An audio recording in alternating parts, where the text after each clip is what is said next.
informé d'une arrestation du ministre des Affaires étrangères, Tchimbouboui. Le ministre des Affaires étrangères du Rwanda, du nom de Olivier Nduhungirehe. Olivier Nduhungirehe est ministre depuis 2024. Il est ministre des Affaires étrangères du Rwanda depuis 2 ans. Olivier Nduhungirehe est surnommé le ministre des réseaux sociaux. Ministre des réseaux sociaux, pourquoi? Parce que c'est un gars qui n'est pas efficace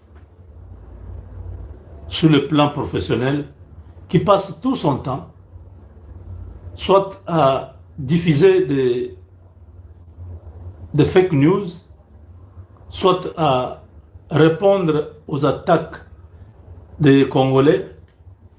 Il est tout le temps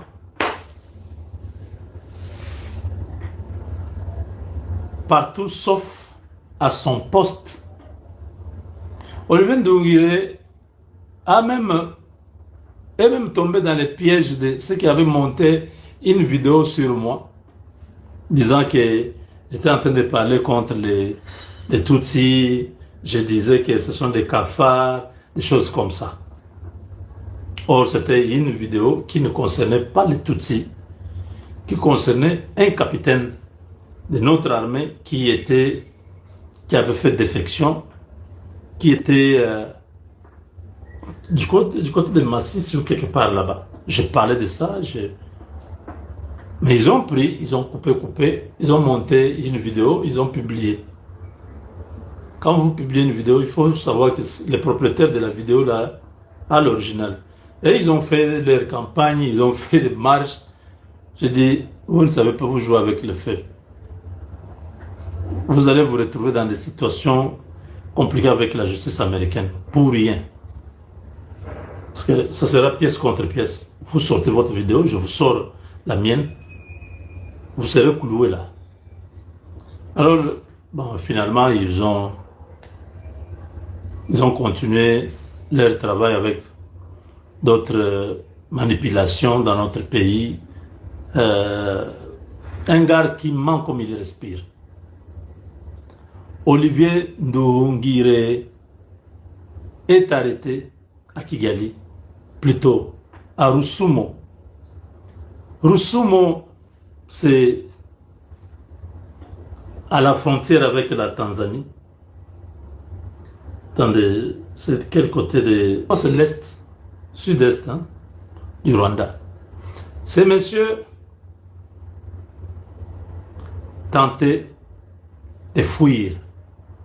Parce que la panique est au Rwanda depuis que leur maestro a disparu.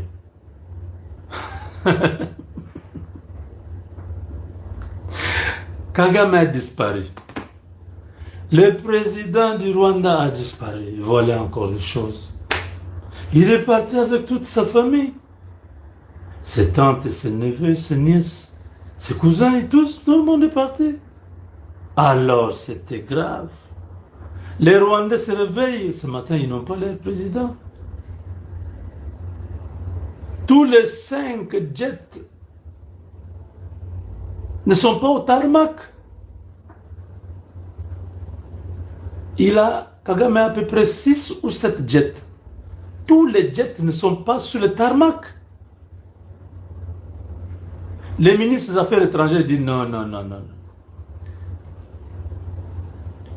Ces vieux nous laissent dans un volcan. Il a fui. Il a fui avec sa famille. Donc il nous laisse nous ici. Non, ça ne va pas se passer comme ça. 4 fois 4. Vraiment un air relax comme s'il allait en campagne. Donc campagne, ça ne veut pas dire la campagne électorale. Non, en campagne veut dire en brousse. Peut-être dans les plantations, des choses comme ça. Il va Il arrive à la frontière.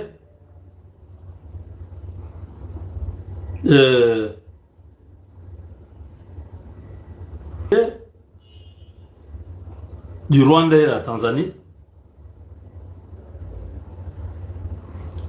Il a laissé son véhicule là où il était, je sais pas, chez quelqu'un ou un hôtel. Il a pris deux de ses hommes. Ils ont commencé à marcher comme tout le monde. Vous savez que c'est un ministre. Tout le monde le voit à la télé, tout le monde le connaît. Il a fait vers le soir. Il a marché. Il a disparu. Il est allé vers la rivière. Il a laissé la frontière de Rusumo. Il est allé vers la rivière Akagera. Il voulait traverser. Comme Kagame a des informateurs partout, ils ont dit non, on a vu ici le ministre, c'est lui. Mais il était avec des hommes, on a commencé à suivre. On trouve comme ça, les gars voulaient traverser la rivière pour aller du côté de la Tanzanie.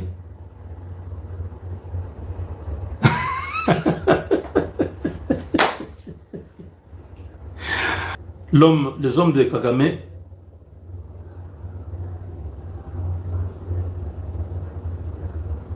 donc il a été rattrapé par les hommes de Kagame et directement ramené à Kigali. On a gardé ça comme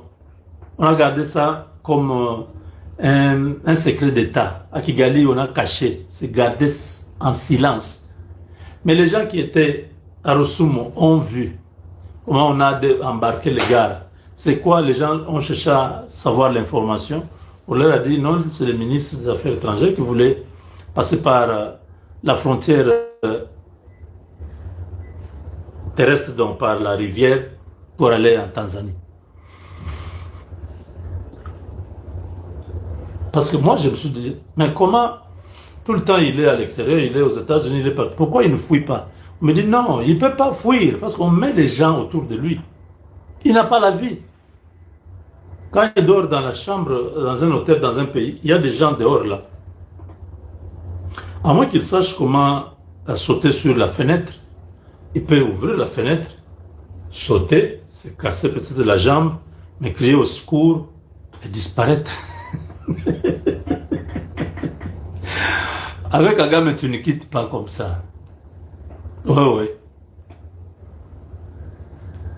Le gars est dans une mauvaise posture parce que maintenant là, il est en prison. Ils vont chercher à faire bonne image pour le laisser, pour qu'on dise non, le ministre, parce que si on l'arrête, l'opinion doit parler. Pendant un temps, si on ne le voit pas, tout le monde va se poser des questions. Vous voyez? C'est là où il complique Kagame. À moins qu'on dise non, il y a eu un crash, il est mort dans le crash et puis on se débarrasse de lui. Mais le garder en prison, il est ministre en fonction. Vous le gardez en prison comment? Vous expliquez comment? Comme je viens de dire là. Les corps diplomatiques du Rwanda vont chercher à savoir est-ce que ça va, les ministres, est-ce que ça va? Si 2 jours après on ne le voit pas, on ne l'a pas au téléphone, ça va aller dans tous les sens. Hein? Ce que je dis là, c'est pour sauver Ndoungire. S'il ne le sait pas. Parce que je porte ce qui était caché, c'est un secret. Au Rwanda, personne n'a parlé de ça. Ils ont géré ça. Les services de sécurité ont gardé silence. Mais comme nous sommes maintenant dans le monde de l'ISU, du colonialisme, on est informé. Est-ce que vous savez combien nous avons infiltré le Rwanda aujourd'hui? À ce jour, le Rwanda est infiltré par le Congo. Au point que tout ce qu'ils font, nous sommes au courant. Je leur disais, vous pensez que c'est vous qui infiltrez le Congo. Vous n'êtes pas, vous n'avez aucune idée de ce que nous sommes capables de faire chez vous. Parce que vous n'avez même pas l'argent. Le Congo a l'argent. Quand je parlais chaque fois que il pense être roublard, mais il y a plus roublard que lui.